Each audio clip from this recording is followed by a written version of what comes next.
یہ باتیں شاید کبھی سننے میں نہیں آتے ہیں، تو ہم عام سننے والے باتیں تو سنتے ہی رہتے ہیں، مگر جو چیز غور و فکر کرنا جو روزمرہ میں آپ اور ہم ڈیل کرتے ہیں، تھوڑا سا اس کے لیے ایک سچائی کی ضرورت ہے۔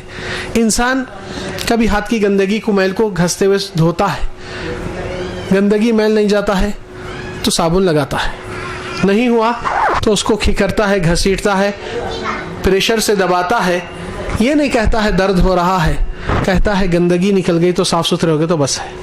اسی طرح اپنے بھائیوں کے لیے ہم تھوڑی سی الفاظ میں قریب سے کہتے ہیں، نا امید کرنے کے لیے نہیں مگر عمل کو بہترین بنانے کے لیے۔ کیوں؟ جب آپ اول آخر نماز پڑھنے والے ہیں، اول آخر کچھ کام کرنے والے ہیں، تو سچے دل سے پورا دل جان لگا کہ کیوں نہیں کرتے؟ جب کام ہو رہا اتنا وقت جا رہا تو ایسی انداز سے پیش کرے کہ کل کے دن آپ کو اس کے ریٹرنز اللہ کے پاس بہت زیادہ، کئی گنے زیادہ ملے۔ چلے ہم قرآن مجید میں ایک چیز اور دیکھیں کہ اللہ سبحانہ وتعالی آپ کو اور ہم کو ہدایات بہت دیا ہے قرآن میں، مگر ہدایتوں سے سننے کا معاملہ اور سمجھنے کا معاملہ کوئی بیان میں، کوئی درس میں، کوئی سی ڈی میں، کوئی ریکارڈ میں دیکھ لے سکتے ہیں، مگر کتنے لوگ یہ سنتے ہیں اور ان کے دل میں فوری ہے کہ میں اس اللہ تعالیٰ کی کتاب جو پیغام آیا ہے، یہ میرے نام کا ایک پیغام خط بھیجا گیا، مجھے یہ حکم دیا گیا ہے اور یہ میری ذمہ داری ہے۔ اذان ہوتی ہے، حی علی الصلاح حی علی الفلاح، الصلاۃ خیر من النوم، یہ مؤذن مجھ کو ہی کہہ رہا ہے، کسی اور کو نہیں۔ ہر مومن اپنی ذمہ داری کو اگر اس طریقے سے پرسنلی لیتا ہے تو شاہد رد عمل امت کا اپنے دین سے، اپنی دعوت سے بہت زیادہ بہتر ثابت ہو جاتا ہے۔ اور دوسری بات کہ یہاں پر ہم جو غور کرنا چاہتے ہیں اور سمجھنا چاہتے ہیں اپنے آپ کو، کیونکہ نجات کا معاملہ سچائی سے جڑا ہوا ہے، اور نبی صلی اللہ علیہ وسلم فرمائے ان اللہ لا ينظر الى صورکم ولا الى ابدانکم، اللہ تعالیٰ تمہاری صورت، شکل، رنگ گورا کالا اور خاندان کون سا، عرب عجم، وہ نہیں دیکھتا ہے، ولكن ينظر الى اعمال قلوبکم واعمالکم، تمہارے دل اور دل کا عمل کیا کہہ رہا ہے، وہاں پر آپ کا دار و مدار ہے۔ اس لیے آپ دیکھ سکتے ہیں کہ قرآن مجید میں اکثر ہدایات آتے ہیں، نماز میں بھی ہم سنتے ہیں، کتنے لوگ نماز کے بعد امام صاحب سے پوچھتے ہیں کہ امام صاحب آج کون سا سورہ پڑھے تھے، اس میں کچھ لفظ آیا، میرے کو ڈھونڈنا ہے، میرے کو معلوم کرنا ہے کہ اللہ تعالیٰ مجھے کیا ہدایت دیا۔ آج اگر تلنگانہ اسٹیٹ سے بھی آپ کو گورنمنٹ کا ایک لیٹر آتا ہے تیلگو میں، آپ کو تیلگو نہیں آتی تو 1 سے 10 آدمی کو پڑھنے والوں کو ایک ایک حرف پڑھا کے سناتے ہیں میرے نام سے کیا آیا، کیوں آپ کے نام سے آیا، اور اتنی بڑی قرآن آپ کہتے ہیں یہ میری کتاب ہے، اور اتنی دوری روگردانی آپ کی چھو رہی ہے۔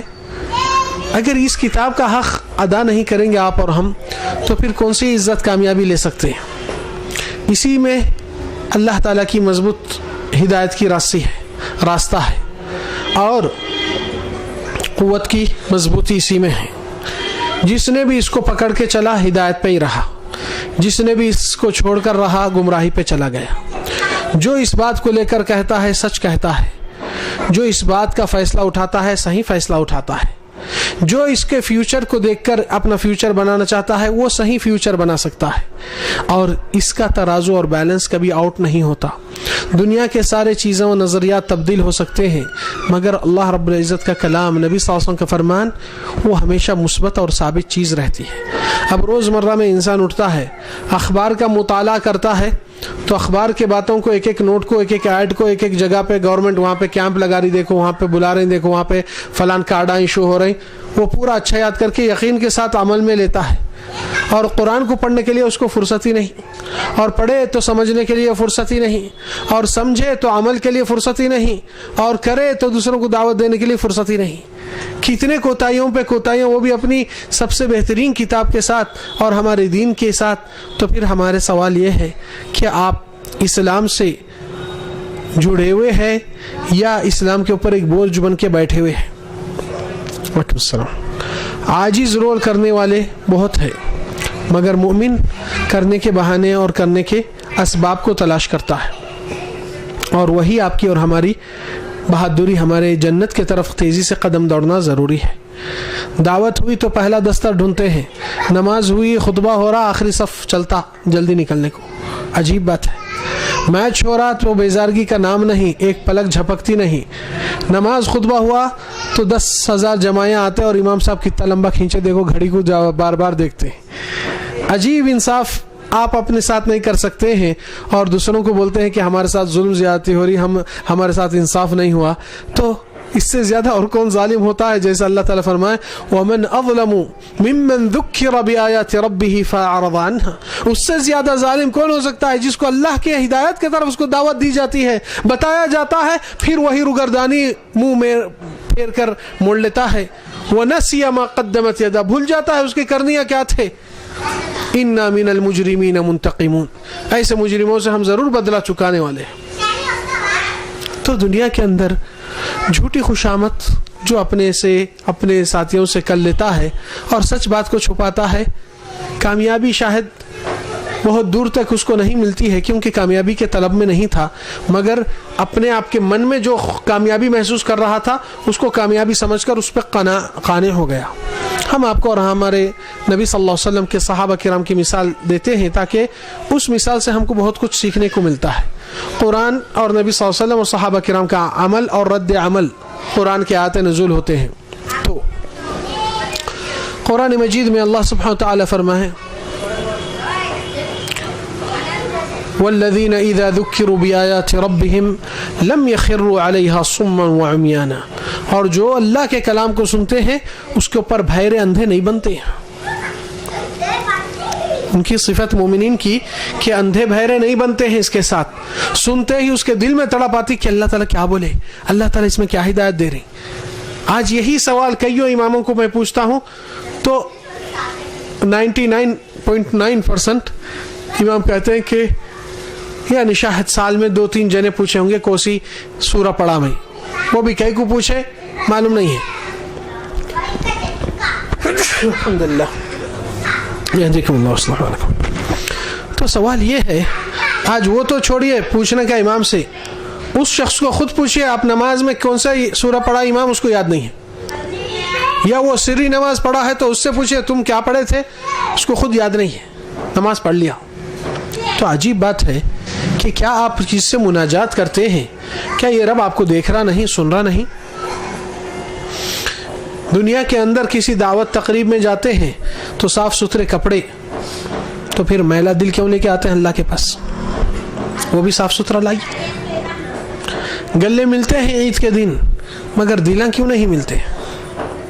یہی تو خرابی اور خامی ہے ہماری امت میں کہ سچائی کو قبول کرنے کی بہادری نہیں لاتے, اپنے آپ کے قصور کو پہلے تلاش نہیں کرتے ہیں جتنا دوسروں پہ ڈھکلنے کی عادت ہے.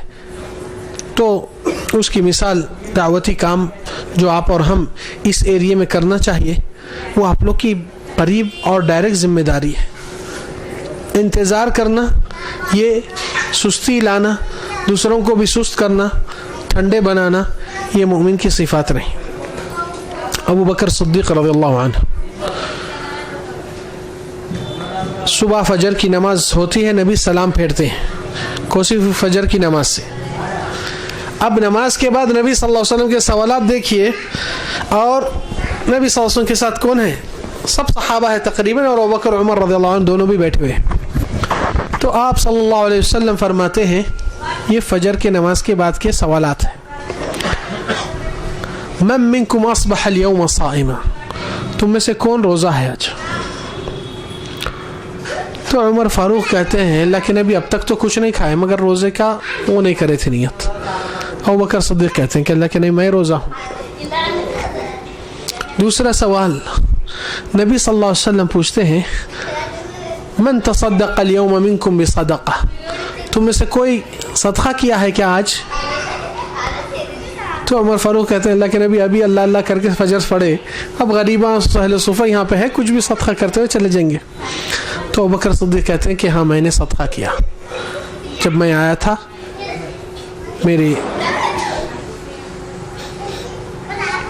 پوتے کے ہاتھ میں کچھ روٹی کا ٹکڑا تھا جو وہاں پہ اہل صفہ غربا تھے, تو میں اس سے لے لیا, ان کو دے دیا یہ صدقے کی نیت سے, تو صدقہ ہو چکا ہے.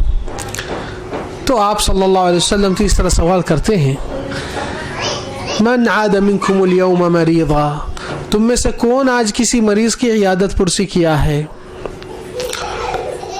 تو عمر فاروق بولتے ہیں اللہ کے نبی ابھی تو فجر کی نماز ہوئی, اب جائیں گے دیکھیں گے کون بیمار ہے, کیسے ہے, حال چال ہے, خیر خیریت. تو ابوبکر صدیق کہتے ہیں اللہ کے نبی میں عیادت کر چکا ہوں, مجھے معلوم ہوا کہ عبد الرحمن بن عوف رضی اللہ عنہ بیمار ہے اور میں جانتا ہوں کہ وہ لوگ تہجد کے وقت سے جاگتے ہیں گھر والے ان کے, تو میں نے گیا فجر سے پہلے ان کی عیادت کر کے آیا. کوئی چیز نیکی کی ابھی فجر بھی نہیں ہوئی اور اتنے نیک کام سارے ہو چکے. نبی صلی اللہ علیہ وسلم ایک وقت جب کہتے تھے کہ جنت کے 8 دروازے ہیں, ایک جہاد کا دروازہ مجاہدین کے لیے, ایک باب الریان روزداروں کے لیے, ایک باب الصدقہ صدقہ دینے والوں کے لیے, ہر الگ الگ دروازے موجود ہیں. تو آپ صلی اللہ علیہ وسلم سے ابوبکر صدیق یہ کیا سوال کرتے ہیں کہ اللہ کے نبی ایسا ممکن نہیں کہ ایک شخص 8 دروازوں سے جنت کا انٹرنس لے. آپ اور ہم بولتے ہیں کونے میں مل گیا تو بھی بس ہے, کونے میں مل گیا تو بھی بس ہے. مگر ابوبکر صدیق پوچھتے ہیں کہ اللہ کے نبی 8 دروازوں سے گھسنے کی خواہش دکھاتے ہیں اور نبی صلی اللہ علیہ وسلم کہتے ہیں کہ ہاں ایسا ممکن ہے اور آپ ان میں سے, اللہ سے امید رکھا ہوں کہ آپ انہی میں سے. تو کیا مطلب یہ ہے کہ بندہ ہاتھ اٹھا رہا کہ اللہ مجھے جنت الفردوس عطا کر, اللہ کے نبی کے ساتھ زمرے میں میرے کو شفاع یعنی ان کے ساتھ وہی جنت میں میرے کو مقام دے دے, نبی کے ساتھ میں جنت میں برابری سے وہاں پر مجھے مقام ملنے دے. مگر مسجد کے لیے چندہ صدقہ دے بولے تو پھٹی نوٹ نکلتی, جنت کے واسطے پھٹی نوٹ اور وہ بھی فردوس اعلیٰ, وہ بھی نبی کے ساتھ. شرم آنا چاہیے بھائی, کیسی بات کر رہے ہیں آپ. اگر منسٹر کی بچی سے بھی شادی کرنا چاہتے ہیں تو آپ کی قابلیت اوقات پہلے سے دیکھ لے کے اپنے آپ پہ تھو کر کے جاتے نہیں آپ. یہاں پر اللہ تعالیٰ اتنا فضل رکھا ہے, مانگو اور چھوٹا عمل کرو سچے دل سے, آپ کو اس سے زیادہ میں دینے والا. مگر پھر بھی ہماری کنجوسی اپنے آپ پر آتی ہے. تو یہ حقیقت کے ساتھ ہم کیوں, سچائی کے ساتھ کیوں گھلنا نہیں ملنا نہیں چاہتے ہیں, جبکہ یہی ہماری کام کی چیز ہے اور یہی سچ بنیاد ہے. تو یہاں پر اللہ سبحانہ وتعالیٰ کے صحابہ کرام رضوان اللہ علیہ قرآن مجید سے اللہ نے ان کی تربیت کیا اور وہ لوگ تربیت کو لینے کے خواہش مند تھے. آیت ایک اترتی ہے, عمر فاروق رضی اللہ عنہ خلافت کے وقت جب وہ خلیفہ تھے, راتوں میں گلیوں میں پھرتے تھے, کہاں پر کیا کچھ ہو سکتا ہے پیٹرولنگ انہوں ہی کرتے ہیں, کوئی پولیس ڈپارٹمنٹ نہیں تھا. وہ خود چلتے پھرتے روز گلیوں میں, یہ گھر سے قرآن کی آواز, وہاں تلاوت, وہاں تہجد چل رہا, ماشاءاللہ. اس ماحول سے چلتے ہوئے کہتے ہیں عمر فاروق رضی اللہ عنہ کہ ایک گھر کے پاس میں ٹھہرا تو وہاں پہ جو شخص قرآن کی تلاوت کر رہا تھا, نماز میں تھا یا ایسی پڑھ رہا تھا پتہ نہیں, اس نے ایک ایسی آیت پڑھا جو جھٹکے میں میرے کو گرا دیا. وہ آیت پڑھ رہا تھا ان عذاب ربک لواقع ما له من دافع, بے شک اللہ کا عذاب گر پڑے گا اور اس کو کوئی ٹالنے والا نہیں. تو عمر فاروق کہتے ہیں جیسا وہ بولا لواقع اللہ کا عذاب, تو میں سمجھا یہی میرے اوپر ہی چاہ گیا, میں وہیں بیٹھ گیا, گھٹنے سے ٹک گئے اور گری گئے. اٹھنے کے لیے ان کو لوگ اٹھا کے سہارا دیتے ہیں اور گھر پہ لے کے جاتے ہیں اور 1 مہینے تک بیمار پڑتے ہیں. صرف ایک آیت ان کو بیماری پہ اتارتے ہیں. یہ دل کا احساس ہے قرآن کے ساتھ. تو کہتے ہیں سب لوگ آ کر دیکھے, ملے, کیا ہوا خیریت, مجھے معلوم ہے میری علت کیا ہے. عمر فاروق جو ایک راستہ لے لے تو شیطان دوسرے راستے پہ چلا جاتا ہے. عمر فاروق جو اللہ کے نبی صلی اللہ علیہ وسلم فرمائے میرے بعد اگر نبی ہوتے تو عمر ہوتے تھے, اللہ کے نبی جس کو جنت کی خوشخبری گارنٹی کے ساتھ دیے اور آپ صلی اللہ علیہ وسلم ان کے بارے میں بہت کچھ بیانات اور تعریف اور وہ کچھ کہے, وہ عمر فاروق کے چہرے پر 2 کالے لکیر تھے جتنا ان کے آنسواں ٹپکتے تھے اللہ کی تہجد میں نماز میں جب ٹھہرتے تھے. باطل اس سے لرزتا ڈرتا ہے مگر وہ اللہ کی کلام کے سامنے اپنے آپ کی حیثیت اوقات کیا ہے عمر تمہاری. تو وہ عمر تھے جو ایک قرآن کی آیت سے احساس کرتے ہوئے اس طرح گر پڑے اور مہینے بھر عیادت ہوتی ہے. تو کہتے ہیں میری جان میں جان کب واپس آئی جب میں نے دوسری آیت سنا, قل یا عبادی الذین اسرفوا علی انفسہم لا تقنطوا من رحمت اللہ, کہہ دیجئے میرے بندوں سے جو گناہ میں حد سے پار کر چکے ہیں اللہ کی رحمت سے نا امید مت ہو. تو کہتے ہیں میری جان میں جان آئی جب ذرا. بیماری علت کیا تھی؟ آج کتنے لوگ اس قرآن کے تاثر سے ایسا گر پڑتے ہیں, واللہ ہمارے زمانے میں مل جائے تو اولیاء اللہ میں شمار ہو جاتے یہ لوگ. حقیقت میں ڈھونڈنا پڑتا, ملتے ہی نہیں, اور پیدا کرنے کے لیے ہماری کوشش بھی نہیں. افسوس کی بات ہے. کیوں؟ کیا قرآن کی سچائی نہیں, یا آپ کا دل اتنا پتھر ہو چکا ہے؟ اس لیے اللہ تعالیٰ بنی اسرائیل پہ غضب کیوں اتارے, ان کے اوپر لعنت پھٹ کر کیوں کہے ثم قست قلوبکم من بعد ذلك, پھر تمہارے دل پتھر کی طرح ہو گئے اس کے بعد, اللہ کا ذکر آنے کے بعد. فَهِيَ كَالْحِجَارَةِ أَوْ أَشَدُّ قَسْوَةً, تو وہ تمہارے دل, دیکھیں الزام دل پر ہی آ رہا ہے, وہ تمہارا دل پتھر کی طرح ہو چکا ہے, بلکہ پتھر سے زیادہ سخت. کیوں؟ وَإِنَّ مِنَ الْحِجَارَةِ لَمَا يَتَفَجَّرُ مِنْهُ الْأَنْهَارُ, کیونکہ پتھروں میں ایسے پتھرے ہیں, پوٹھے تو پانی کے چشمے بھی, پانی کے ندیاں بھی چھوٹے چھوٹے نکل کے جاتے رہتے ہیں. وَإِنَّ مِنْهَا لَمَا يَشَّقَّقُ فَيَخْرُجُ مِنْهُ الْمَاءُ, اور کچھ پتھرے توڑے تو اس کے اندر پانی ملتا ہے, نکلتا ہے. وَإِنَّ مِنْهَا, اور کچھ چٹانہ پتھرے ایسے بھی ہیں, لَمَا يَهْبِطُ مِنْ خَشْيَةِ اللَّهِ, اپنی جگہ سے گر پڑ جاتا ہے اللہ کی شان کو دیکھ کر. یہ پتھر کا عالم ہے, تمہارے دل کا عالم کیا ہوا؟ اس لیے اللہ سبحانہ وتعالی قرآن مجید میں کیا فرمائے سورہ انفال کی شروعات میں, انما المؤمنون الذين اذا ذكر الله وجلت قلوبهم, ایمان والے تو وہ ہے جب اللہ کا ذکر کلام پاک کی تلاوت ہوتی ہے تو ان کے دل میں ایک وجل, ایک خوف, ایک دھڑکن آ جاتی ہے.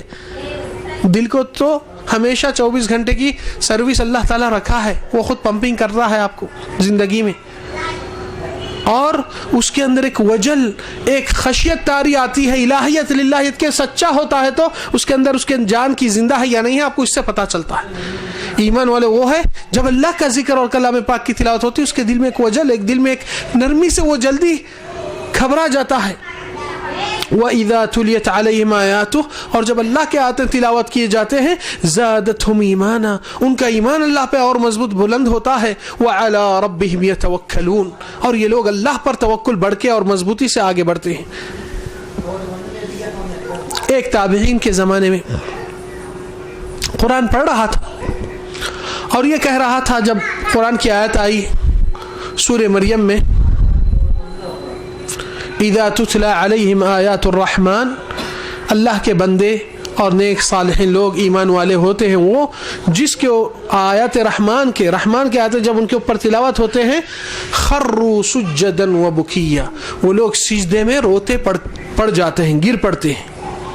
تو وہاں سجدے تلاوت ہے اس جگہ پہ, تو یہ تابعی بیچارے قرآن رکھ کر سجدے میں جاتے ہیں, سجدے تلاوت ہے, پھر اٹھ کر بیٹھتے ہیں.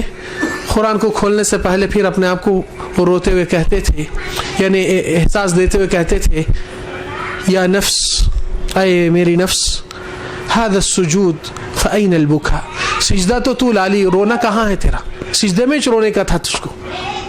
خروا سجدا وبکیا, رونے کی حالت میں ان کا سجدہ گرتا, یعنی ابھی سجدے میں اترے نہیں, ان کا دل خوف طاری سے اللہ تعالیٰ کی بڑائی سے جھک جاتا ہے, وہی دل اتر جاتا ہے. اس لیے قرآن مجید کے تاثرات, قرآن کے احساس سے ہم کو جینا ہے, نہ کہ قرآن ایک نظری کتاب ہے, بس پڑھ لیے تو بہت ہے, سمجھے نہیں سمجھے چلتا نہیں. مومن کے لیے نہیں چلتا.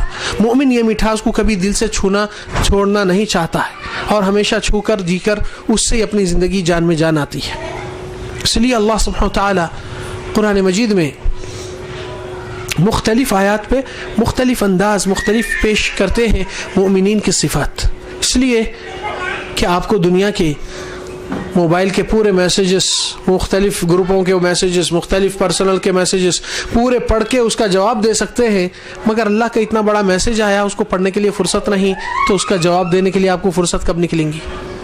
تھوڑا سا بہت اپنا محاسبہ, ایک تھوڑا سا سچائی کے ساتھ اپنے آپ کو تھوڑا جھانچنا پڑتا ہے. کیوں؟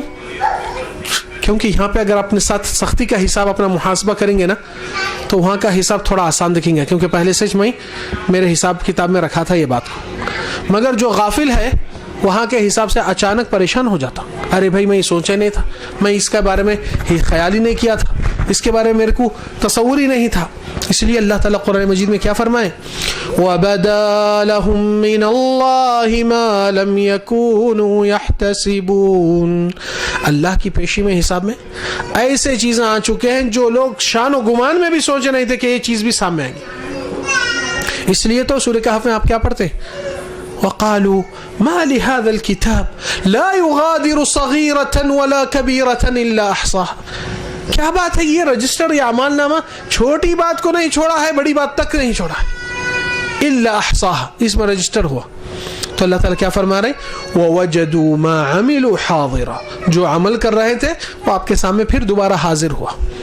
یا ایھا الانسان انک کادح الی ربک کدحا فملاقیہ. ہے حضرت انسان، تو زندگی میں محنت مشقت کرنے والا ہے، مگر تجھ کو تیری مشقت عمل سے ہی ملاقات کرنا پڑے گا. اللہ تعالیٰ تجھ کو اس تیرے عمل سے ملائے گا. پھر اس کے ساتھ ساتھ آپ یہ بھی چیز دیکھ سکتے ہیں کہ قرآن کی تاثیر زندگی میں انسان کی تبدیلی لا لیتی ہے، اور یہ تبدیلی کے لیے اگر سچے دل سے آپ رخ نہیں تبدیل کریں گے تو شاید آپ کی غفلت آپ کو بہت بڑے گھاٹے نقصان سے وہ ڈال دیتی ہے. اور رسول اللہ صلی اللہ علیہ وسلم کیوں جتا کے بتا کے کھلے الفاظ میں فرمائیں اقرأوا هذا القرآن، اس قرآن کو تم لوگ پڑھا کرو، سمجھ کرو، اس کو لیو. کیوں؟ کیونکہ جو آج یہ سائلنٹ بک ہے، کتاب ہے جو شیلف میں رکھی ہوئی ہے، کبھی دھول گرد آتے رہتی ہے، کھولنے کو فرصت نہیں، پوچھنے کو فرصت نہیں، آپ صلی اللہ علیہ وسلم جتا کر کہتے ہیں کہ اس کو پڑھا کرو، اس کو لیا کرو. کیونکہ یہ جو سائلنٹ بک آج خاموش ہے، جو آپ کے لبوں پہ حرکت کر سکتی ہے، آپ کے فیلنگ پہ احساس لا سکتی ہے، اس کو آپ یہ مت سمجھو کہ اتنی ناقص یا ادنا بک ہے. یہ کتاب آپ کے لیے قیامت کی روز شفاعت دینے کے لیے ایک بات کرنا شروع کرتی ہے اللہ کے سامنے. آپ کی وکیل بننے والی کتاب ہے یہ. مگر آپ یہ وکیل پہ بھروسہ ہی نہیں کرے تو آپ کی وکالت کیسا دے گی؟ آپ اس وکیل کو اپنا ہی نہیں تو پھر آپ کا کیس کیسا لڑے گی؟ سوچئے کہ آپ کا ہی مادہ ہے اور آپ کا ہی معمل ہے، اور سب سے دنیا کی بڑی طاقت آج زمین پر اگر ہو سکتی ہے تو اللہ کا کلام ہے، جس کے بارے میں اللہ تعالیٰ فرمائے لو انزلنا هذا القرآن على جبل لرأيته خاشعا. اگر اس قرآن کو ایک پہاڑ پہ نازل کر دے اور اس پہاڑ کو پتہ چل جائے تو یہ پہاڑ کیا ہوتا ہے؟ پرزے پرزے خشوع خضوع سے تڑخ کر رفٹ پاؤڈر اور بالکل مٹی کی طرح راکھ بن جاتا ہے. یہ پہاڑ کا عالم ہے. اس لیے نبی صلی اللہ علیہ وسلم ایک وقت آپ صلی اللہ علیہ وسلم اور ابوبکر صدیق رضی اللہ عنہ، عمر فاروق رضی اللہ عنہ، عثمان رضی اللہ عنہ، پہاڑ احد ایک بہت بڑا پہاڑ ہے مدینہ میں جدھر جنگ احد ہوا تھا. تو آپ صلی اللہ علیہ وسلم یہ 2-3 صحابہ کے ساتھ وہاں پر اس پہاڑ پہ چل رہے تھے تو پہاڑ لرزنے لگا، ہلنے لگا، اس میں کپ کپاہٹ آ گئی. تو لوگ اس کو زلزلے کی تعبیر دیتے ہیں. تو رسول اللہ صلی اللہ علیہ وسلم احد پہاڑ کو خطاب کرتے ہوئے فرمائے اسکن احد، اے احد کے پہاڑ تو تھم جا. فما علیک الا نبی وصدیق وشہیدان، تیرے پیٹھ پر کوئی اور نہیں سوائے ایک نبی ہے، ایک صدیق ہے اور 2 شہیدہ ہیں. زندگی میں بول دیا آپ صلی اللہ علیہ وسلم کے بارے میں. تو کہنے کا مقصد کہ یہ پہاڑ ہوتے ہوئے بھی ایسے شخصیتیں جو قرآن کے حامل ہیں کبھی ان کو برداشت نہیں کر سکتا. اور یہی بات کو آپ غور سے دیکھیے کہ رسول اللہ صلی اللہ علیہ وسلم کے لیے سب سے پہلا حکم قرآن میں کیا آیا؟ آرڈر کیا تھا؟ اقرا. صحیح ہے نہیں ہے؟ پڑھیے. اور جبریل امین جب نبی صلی اللہ علیہ وسلم کو بولے پڑھیے تو نبی کیا جواب دیے؟ قال ما انا بقارئ، میں پڑھنے لکھنے والوں میں سے نہیں ہوں، میں نہیں جانتا ہوں پڑھنا لکھنا، یہ مطلب تھا. تو پڑھیے. قال ما انا بقارئ. تو اللہ تعالیٰ یہی سورہ پہلا نازل کرے اقرأ بسم ربک الذی خلق، پڑھیے اللہ کا نام لے کے جس نے آپ ساری چیزوں کا خالق ہے. تو بعض اسلام کے دشمنہ اسی بات کو لے کر ایک شبہت پیش کرتے ہیں. شبہت کیا دیتے ہیں کہ دیکھو تمہارے نبی کو ایک حکم دیا گیا ہے اللہ کی طرف سے، وہ پہلا حکم ہے کہ پڑھیے، اور نبی صلی اللہ علیہ وسلم مرے دم تک ان پڑھ نبی تھے جو اس کو پڑھنا لکھنا نہیں آتا تھا. علم کی ضرورت ہے یہاں. شبہات اسلام کے خلاف بہت کچھ ڈالنے والے آتے ہیں. اس لیے آپ جب قرآن سے نہیں جڑے, دین کے علم سے آراستہ نہیں ہوئے, علماء کی صحبت نہیں ملی, تو آپ کمزور دکھیں گے موقف میں بھی. تو لوگ پہلے دیکھو, اللہ تعالیٰ نبی کو بولے اقرا پڑھیے, اور نبی مرے دم تک آپ پڑھنے لکھنے والے نہیں تھے, تو پہلے ہی حکم عمل میں ہی نہیں آیا, تو یہ کیسا ہو سکتا؟ تو اس کا جواب ہمیشہ قرآن سے ہی دے سکتے ہیں, اور اسی کے اندر ہی جواب ہے. اللہ کے نبی صلی اللہ علیہ وسلم کو حکم کیا دیا گیا؟ اقرا بسم ربک الذی خلق, پڑھنے کا, جو خالق کی کتاب ہے اس کو پڑھو. اور نبی صلی اللہ علیہ وسلم ہر سال عاشرہ آخر رمضان کے جبریل کے ساتھ قرآن کا مدارسہ کرتے تھے, ریویژن کرتے تھے. جتنا اترا اتنا حافظ بن گئے تھے, اور وہ سناتے تھے جبریل کے ساتھ پھر سے. پھر آخری سال جس میں آپ کا انتقال ہوا, اس میں 20 دن اعتکاف میں بیٹھے, قرآن کو 2 مرتبہ پورا سنائے, اور پڑھ کے ہی سنائے. اللہ تعالیٰ جو پڑھو بولا, ہم کو قرآن پڑھو بولا. ہم دنیا کے سارے کتاب پڑھیں گے, قرآن کو کچھ نہیں پڑھ رہے, اور ہمارے نبی صرف قرآن ہی پڑھے اور ساری دنیا کو یہی ہدایت دیے کہ یہ چیز میری امت کے لوگ کے لیے سب سے بڑا ہدایت کا سامان ہے. مگر افسوس, یہ امت نبی کی تعلیم سے بھی غافل ہے. ایک بڑے تابعین کے امام تھے, وہ بچے کو اپنے دوسرے چیزوں پہ نہیں مصروف کرتے تھے, جتنا دین کے علم اور قرآن سے ہی پڑھانا شروع کر دیے تھے. تو لوگ بولے, بھائی بچے کو یہ کم سن میں تم پورا قرآن. تو بولے, ہاں میں میرے بیٹے کو قرآن سکھاؤں گا, اور قرآن اس کو ساری زندگی کیا ہے سکھا دے گا. حقیقت ہے, قرآن تربیت بھی ہے, علم بھی ہے, اخلاق بھی ہے, سلوک بھی ہے, رحمت بھی ہے, اور شفا بھی ہے. مگر شرط ہے کس کے لیے؟ یہ قل هو للذین آمنوا هدى وشفاء, کہہ دیجیے جو لوگ اس کے اوپر ایمان عقیدہ رکھتے, اس کو جڑ جاتے ہیں, ان کے لیے ہدایت بھی ہے, ان کے لیے شفا بھی ہے. والذین لا یؤمنون فی آذانہم وقر وهو علیہم عمی, اور جو اس کے اوپر بھروسہ یقین ایمان نہیں لاتے ہیں, ان کے کانا بہرے ہیں اس سے سننے سے, اور ان کے لیے اندھا پن دکھتا ہے کہ کتاب ہے کہ نہیں کی, اس حساب سے لے کے چلتے ہیں اپنے کو.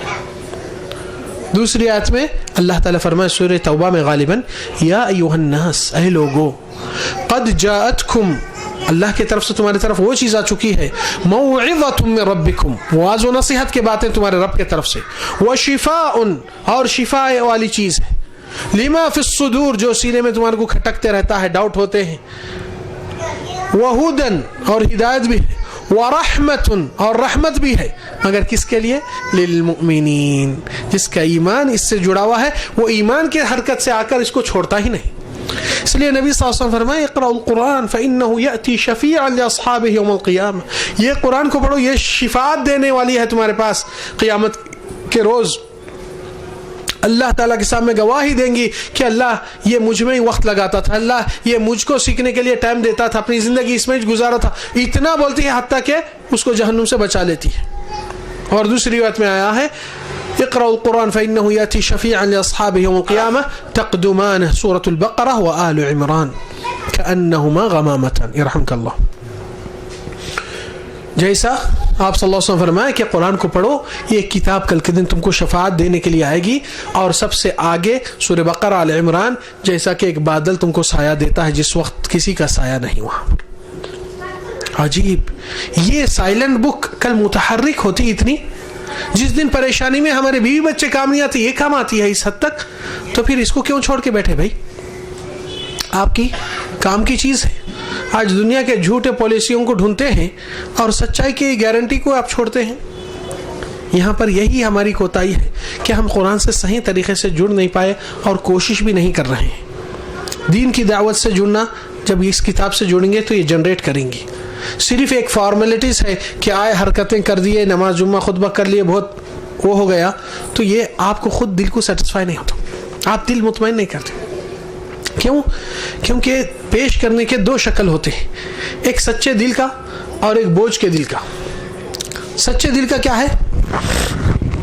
سچے دل کا یہ ہے کہ جب آپ کسی چیز کی ضرورت پڑتی ہے اور کسی بھائی کے پاس پیش کرتے ہیں کہ بھائی میرے کو اچانک والدہ کا آپریشن آ گیا, مجھے 1-2 لاکھ کی ضرورت ہے, ارجنٹ آپریشن کرنا ہے, تو وہ آدمی کہتا ہے کہ بھائی اتنے دنوں کے بعد یاد نہیں کرے, اب یاد آیا تو مطلب سے ٹھیک ہے دے دیں گے, لیجیے بول کے ایسا پھینک کے دیتا. لینے والا عزت النفس کو دیکھ کر اٹھانے کو گوارا نہیں کرتا, بولتا بھائی یہ تو بالکل ذلیل کر کے پھینک کر دے رہا ہے نا. یہ انسان بولتا ہے نہیں بھائی ٹھیک ہے جان دیجیے, میں اللہ مالک بندوبست کر لیتا ہوں. مگر زندگی میں آپ اور ہم کتنے نمازوں کو ایسے آتے ہیں جیسا ایک بوجھ ہے کھاندے پہ, اس کو جلدی پھینک کے جھٹپٹ نکلنا ہے. تو آپ دنیا کی چیز دنیا والے کو اس انداز میں دیے تو دنیا والا قبول نہیں کر سکتا, نہ آپ کی نفس قبول کر سکتی ہے. اور اللہ کے لیے تھوڑی سی بےتابی سے تڑپ سے نہیں آتے ہیں, نماز کے لیے پیاسے آپ نہیں ہوتے ہیں, جیسا کہ ایک بہت بڑی زحمت ہے بس کھاندے پہ سے گرانا ہے. تو قبولیت کے لیے آپ خود سوچئے, کو سے تہ دل سے کھل کر آپ اللہ کی طرف پلٹ کر آ رہے ہیں اور اللہ تعالیٰ کی اس چیز کو دل کھول کر آپ پہل کرتے ہیں, تو وہ جب چیز آپ کا اس کا مزہ لطف اور اس کی بےتابی تڑپ آپ کو دل میں سکون دلاتے رہتی ہے. اور یہ حقیقت ہے کہ انسان دنیا کے اندر چھوٹا سا معاملہ پیش کرتا ہے تو اس کے احسان مند زندگی بھر ہو جاتے ہیں, اور دنیا والوں کے احسانات بہت کم ہوتے ہیں. بہت کم لوگوں کو, گنے چنوں کو ان کا احسان خلوص یاد رکھتے ہیں. کیوں بھائی اس وقت ایکسیڈنٹ ہوا تھا بیچارہ, اس کو معلوم ہے دکان پہ میں بیٹھتا ہوں, دکان 6 مہینے تک بند رہیں گی, تو آ کے 2 لاکھ 3 لاکھ دیا, بولا شیخ صاحب بھائی صاحب آپ یہ پیسے رکھ لو, گھر کے کرائے خرچے بچوں کے اسکول نہیں رکتے, آپ یہ لے لو, جب کاروبار میں جمع تھے جب اللہ مالک مجھے لوٹا دینا سہولت سے. تو آپ یہ شخص کی اعزاز اور بہت دل میں جگہ اور بہت قدر کرتے ہیں کہ بھائی بنا مانگے عزت رکھتے ہوئے اپنا خیال کیسا کرا. دیکھو جب آپ ٹھیک ہو جاتے ہیں زندگی بھر اس کا اچھا استقبال, اس کی اچھی رسپیکٹ, وہ بیمار ہوتا تو اس کے لیے دل سے دعا نکلتے اللہ ایسے نیک انسان کو تو ٹھیک کر دے, اور اس کی کچھ تکلیف ہوئی تو آپ کو تکلیف محسوس ہوتی, گھر پہ آیا تو اچھا مہمان نوازی, اس کی خاطر خواہی اچھی کرتے ہیں, زندگی بھر اس کے احسان مند رہتے ہیں. ارے بھائی 2-3 لاکھ میں احسان مند, تو پھر کروڑوں میں جو نعمت دیا آپ کو اس کے احسان مند کیوں نہیں بنے؟ اس کے لیے نماز سے کی طرف آتے ہیں تو بیزارگی سے کیوں آتے ہیں؟ کیوں اس کا احسان یاد نہیں رکھے؟ سوچئے, آپ کو معلوم ہونا چاہیے کہ یہ عبادت ہم کو کرنا ہے تو ایک کھلی چاہیتے دل سے آنا چاہیے, کیونکہ یہ مزیدار چیز آپ کے لیے ہے. پہلے اللہ تعالیٰ کو ہم ہماری نماز عبادتوں سے اس کو کچھ حاصل نہیں, وہ ہم کو ہی دینے کا بہانہ ڈھونڈ رہا ہے کہ تم یہ کر لو میں تم کو اتنا دے لیتا ہوں, مگر تم وہ بہانہ بھی صحیح دے رہے نہیں, نہ اپنے آپ کو سچائی کی طرف جڑا رہے. اس لیے قرآن کی تہذیب, قرآن کی تربیت, قرآن کا انداز, صحابہ کرام کا عمل, نبی صلی اللہ علیہ وسلم کا انداز, جو یہ تعلق رشتہ کس طریقے سے گہرا رہنا چاہیے, یہاں پر ہماری گہرائی نہیں آتی. دنیا سے جتنا دور رہنا چاہیے اس میں گہرائی مضبوطی دکھتی ہے. کیوں؟ کیونکہ دنیا پہ بھروسہ زیادہ آ چکا ہے اور آخرت کی باتوں پہ بہت کم آ چکا ہے. یہ ایمان کی سب سے بڑی یعنی خطرناک الارم بج رہا ہے. اس سے اپنے آپ کو بیدار کر لو کہ ایمان خطرے پہ جا رہا ہے. اور گاڑی میں جب آپ پیٹرول بالکل کانٹا ریٹ پہ آ جاتا ہے تو جبھی سے پیٹرول پمپ ڈھونڈنا شروع کر لیتے ہیں. یہ ایمان خطرہ آیا ہے, جہنم تک گر سکتا ہے انسان, بچنا چاہیے. باتیں بہت ہے مگر صرف ایک دل کی گفتگو چاہتا تھا کہ ہمارے بھائیوں کو شاید یہ آخری ملاقات ہے یا پہلی ہو کر کچھ اور ملاقات ہوئیں گے نہیں معلوم, مگر بہت کچھ اللہ کی خوش نودی کے لیے, رضا کے لیے ہم چاہ رہے تھے کہ آپ کے پرسنل لائف میں اللہ کی بندگی میں ایک سچائی اور ایک بہادری پیدا ہو جائے, اور دین کے کام میں کرنے کے بہانے ڈھونڈیے, چھوڑیے کہ نہیں. اور اس کا مثال میں ایک ہمیشہ دیتے رہتا ہوں کہ ایک بڑی فیکٹری ہے, شوز چپل بناتی ہے, اور اس میں مارکیٹنگ مینیجر کو کمپنی کے اونر بھیجتے ہیں کہ بازو کے ملک کو جاؤ, دیکھو وہاں پہ ہم اور مارکیٹنگ کرنے کے لیے جگہ ہو سکتی ہے, تو ہم پروڈکشن زیادہ نکالیں گے, وہاں پہ بیچیں گے, کاروبار زیادہ ہوتا ہے. تو یہ مارکیٹنگ مینیجر جا کر 1 مہینہ پھر کر آتا ہے اور کہتا ہے صاحب بیکار ہے, وہاں پہ نقصان ہو جائیں گے, ادھر جائیں گے تو وہ چھوڑ دو, جتنا چل رہا چلنے دو یہاں پہ. کیوں بھائی کیا ہوا؟ نہیں صاحب وہ کنٹری والے, وہ لوگ چپل ہی نہیں پہنتے, لنگے پیر پھرنے والے ہیں, اس لیے بیکار ہے, وہاں کرنا کچھ بھی فائدہ نہیں ہوگا. اچھا ٹھیک ہے. پھر 1-2 مہینے 3 مہینے کے بعد یہ مارکیٹنگ مینیجر برخاست ہوتا ہے, دوسرے کو اپوائنٹ کرتے ہیں, اس کو بھی کمپنی کا اونر وہی کنٹری کو بھیجتا ہے. تو یہ 10 دن میں بھاگ کر آتا ہے اور کہتا ہے صاحب بہترین موقع ہے, سونے کے سر کا اپورچونٹی آپ کو آئی, اس موقع کو ہاتھ سے چھوڑنے مت دیجیے, فوراً نکالیے پروڈکشن وہاں بھیجیے. تو وہ تعجب کرتا ہے, وہ پہلے والا کیا بولا تھا اس کو معلوم ہے. کیوں بھائی کیا دیکھے وہاں؟ نہیں صاحب، وہاں کنٹری میں وہ لوگ چپل کے بغیر پھرنے والے لوگ ہیں، ان کو چپل کیا ہے، جوتا کیا ہے، اس کی اہمیت نہیں معلوم. ہم سکھائیں گے، اپنا ہی مال بکیں گا. کرنے والے کو کرنے کے بہانے آتے، کام چھوڑنے والے کو کام چھوڑنے کے بہانے والے آتے. تو آپ لوگ ڈھونڈ لو اپنے آپ کو. دعوت دینے کے لیے آپ لوگ کے پاس بہانے بہت کچھ ہے کہ سچا دین ہے، قرآن کی ہدایت ہے، اللہ کا فرمان ہے، نبی صلی اللہ علیہ وسلم کا طریقہ ہے، صحابہ کا عمل ہے. کتنے بہانے ہیں کرنے کے، مگر اس کو نظر انداز کریں گے تو کیا ہوگا؟ کل آپ کے اولاد کے اوپر دین کا خطرہ اندیشہ آ سکتا ہے. کیوں؟ اسلام کی دعوت مستحکم نہیں ہوئی، کیونکہ آپ کی اور ہماری ڈھیلی اور کوتاہی اور تاخیر کی وجہ سے. اللہ ہمارے کوتاہیوں کو معاف فرما اور صحیح عمل کی توفیق دے، سچی دعوت کو قائم کرنے کی کامیابی عطا فرما. رب العالمین اس مسجد کو جلد سے جلد قائم کر دے، اور ہمارے اور آپ کی جستجو اور کوشش سچے دل سے اور رب العالمین اخلاص کے ساتھ قبول عطا فرما. وآخر دعوانا الحمد للہ رب العالمین، صلی اللہ وسلم علی نبینا محمد وعلی آلہ وصحبہ وسلم اجمعین. جزاک اللہ خیر، احسن الجزا فی الدنیا والآخرہ. یہ تھے فضیلت الشیخ حسین زہرانی صاحب جو آپ کے سامنے خطاب فرما رہے تھے. اگر کچھ سوال و جواب ہے تو آپ سوال جواب کر سکتے، سوال دیکھ سکتے ہیں. انشاءاللہ تشفی بخش جواب انشاءاللہ شیخ دیں گے. جب تک آپ کے لیے ریفریشمنٹ یہاں پر دیا جا رہا ہے، اطمینان کے ساتھ ریفریشمنٹ لیجیے. کچھ سوالات ہیں تو آپ سوالات بھی کر سکتے ہیں. خواتین کی طرف سے بھی اگر سوالات ہیں تو لکھ کے بھیج سکتے ہیں. انشاءاللہ شیخ تشفی بخش اس کا جواب دیں گے. اور ہم شیخ صاحب کے بہت ہی مشکور و ممنون ہیں، کیونکہ ہماری دعوت پر شیخ صاحب نے یہاں پر لبیک کر کے یہاں پر آئے ہیں. اور یہ شیخ صاحب کا پہلا ہے، آخری خطبہ نہیں ہے. انشاءاللہ شیخ صاحب سے بہت ہم آگے خدمات لیں گے. انشاءاللہ آپ دعا کریں اللہ تعالیٰ سے کہ یہاں پر ہمارے سر پہ جلدی سے چھت کا سایہ ہو جائے، مسجد کا سایہ بن جائے. تو انشاءاللہ رمضان سے پہلے ہماری امید ہے کہ یہاں پر مسجد اگر قائم ہو گئی تو انشاءاللہ رمضان میں شیخ صاحب کے جو بیانات سماعت فرمائیں گے انشاءاللہ. تو ہم آپ سب کا بھی مشکور و ممنون ہوں، کیونکہ آپ نے بھی اپنا قیمتی وقت نکال کر یہاں پر تشریف لائے ہیں. اللہ تعالیٰ ہمارے اس مل بیٹھنے کو اور جو کچھ سنا گیا اس پر عمل کرنے کی توفیق عطا فرمائے. وآخر دعوانا الحمد للہ رب العالمین. سبحانک اللہم بحمدک، اشہد ان لا الہ الا انت، استغفرک واتوب الیک. انشاءاللہ ریفریشمنٹ دیا جائے گا، اور کچھ سوالات ہیں تو آپ سوالات لکھ کے دے دیجیے یا ڈائریکٹ آپ سوالات پیش کر سکتے ہیں. انشاءاللہ شیخ صاحب اس کا جواب دیں گے. جزاک اللہ خیر.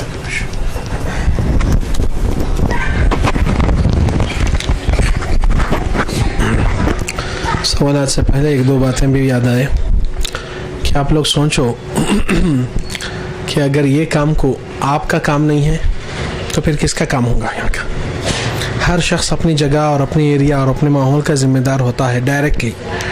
اور آپ کے لنک میں اگر دنیا کی پریشانی ہوئی، کتوں کو آپ جوڑتے ہیں سچے دل سے. یہاں پر ہم کو آخرت کی پریشانی ہو رہی اور آپ کے دل میں جستجو نہیں آ رہی، تو پھر کیا سمجھ رہا ہوں؟ تو آخرت کے طالب بنو اور دنیا کے استعمال آخرت کے لیے بناؤ. الحمدللہ وہیں آپ کا صحیح انویسٹ رہتا ہے. اور دوسری چیز کہ الحمدللہ عمل کے لیے اخلاص کی سب سے زیادہ ضرورت ہے، توکل کی ضرورت ہے.